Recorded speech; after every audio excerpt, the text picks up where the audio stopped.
অনেক কৃষক ভাই বোন ফসল উৎপাদন করে, অনেক ফসল আছে, যেমন এইখানে এই টাঙ্গাইলের আনারস বিখ্যাত। এই আনারস প্রচুর ফলে।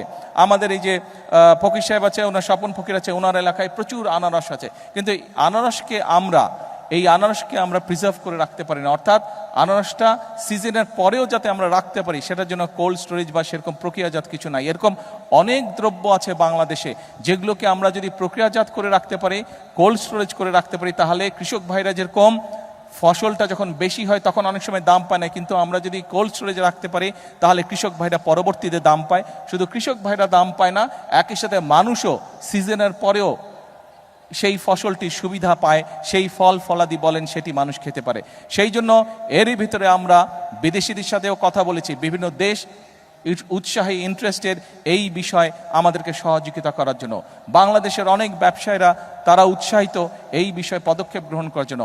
আপনাদের নির্বাচিত বিএনপি সরকারও এই ব্যাপারে আমরা পদক্ষেপ গ্রহণ করছি, এ ব্যাপারেও ইনশাল্লাহ কাজ করছি।